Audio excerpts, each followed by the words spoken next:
చెప్పండి. సార్ నిన్న సూర్య సిమ్టమ్స్ విని ఏ టెస్టు లేకుండా ఫుడ్ పాయిజన్ అని చెప్పారు.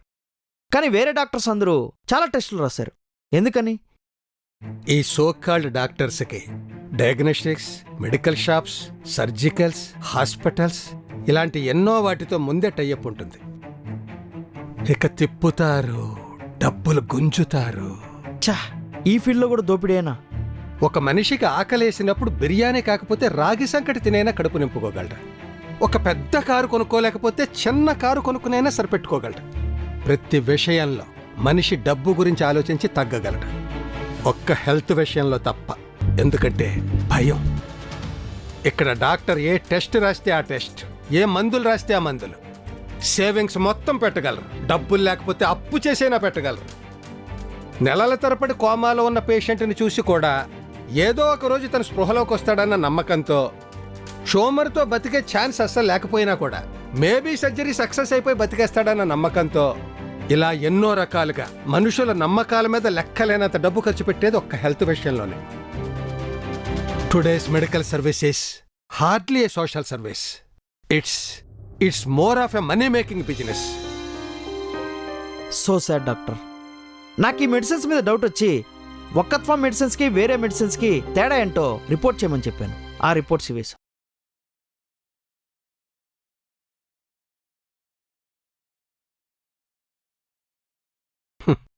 ఒక మందును బయటకు వదలాలంటే అదంత సులువు కాదు. ఎన్నో విషయాలు ఆలోచించాలి. కానీ వకత్ ఫామ్ లాంటి కంపెనీలు మాత్రం అడ్డదిడ్డంగా డబ్బులు తగలపెట్టి కల్తీ మందులతో జనాల ప్రాణాలు తీస్తున్నాయి. ఇలా ఒక్కత్వం లాంటి వాళ్ళు వచ్చారా అనుకోండి, డాక్టర్లు ఎలా ప్రిస్క్రైబ్ చేస్తున్నారు? ఆ లెక్కకొస్తే ఒక డాక్టర్ ప్రిస్క్రిప్షన్ రాసేటప్పుడు ఒళ్ళు దగ్గర పెట్టుకుని రాయాలి. మీకు ముందుగా ఏ రోగం ఉంది, అసలు మీరు రోజుకి ఏ మందులు వేసుకుంటారు, మీకు ఏ అలవాట్లున్నాయి, ఈ ట్యాబ్లెట్ స్కిప్ చేస్తే ఏమవుతుంది, మర్చిపోయి ఇంకో ట్యాబ్లెట్ వేసుకుంటే ఏమవుతుంది, ఇలా అన్ని రకాలుగా ఆలోచించి కానీ ఏ మందు రాయకూడదు. కానీ ఇప్పటి డాక్టర్లకు అంత టైం ఎక్కడ? ప్రాబ్లం విన్నామా, మందు రాసి పంపేశామా.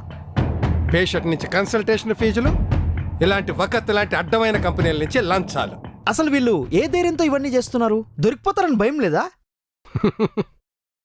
మీకు ఒక చిన్న కథ చెప్తాను. By the way, it's a true story. ఇచ్చట పాము కాటుకు విరుగుడు మందు ఇవ్వబడును అని ఒకడు ఒక చోట ఒక క్లినిక్ పెట్టాడు. ఎవడు క్లినిక్ వచ్చినా వాడికి ఒక మందు ఇవ్వగానే తగ్గిపోతాడు. ఒకరోజు ఆ డాక్టర్ స్నేహితుడు ఒకడు, అరే నువ్వు చిన్నప్పటి నుంచి మెడిసిన్ గురించి అసలు ఏమీ చదువుకోలేదు కదా, మరి మెడిసిన్ ఎలా ఇస్తున్నావు అని అడిగాడు. దానికి వాడు, అసలు నేను మెడిసిన్ ఇస్తే కదా, నేనిచ్చేది జస్ట్ ప్లాసిబో. మరి ప్లాసిబోకి పాము కాటు ఎలా తగ్గిపోతుంది? సింపుల్ రా.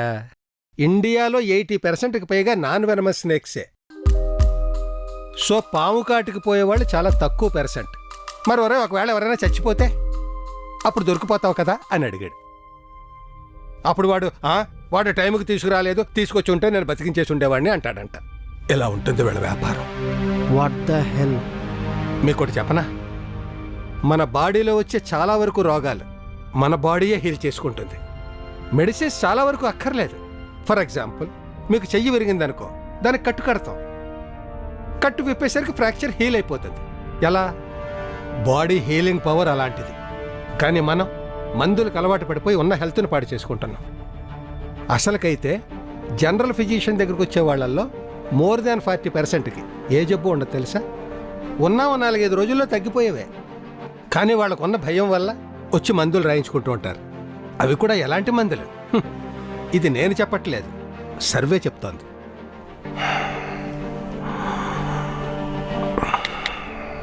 నేను 12 నెలలు కష్టపడితే 12 లక్షలు సంపాదిస్తున్నా. అలా 30% గవర్నమెంట్కి ఇస్తున్నా అంటే సంవత్సరంలో 4 నెలలు నేను గవర్నమెంట్ కోసం సంపాదించేస్తున్నా. అది నా బాధ.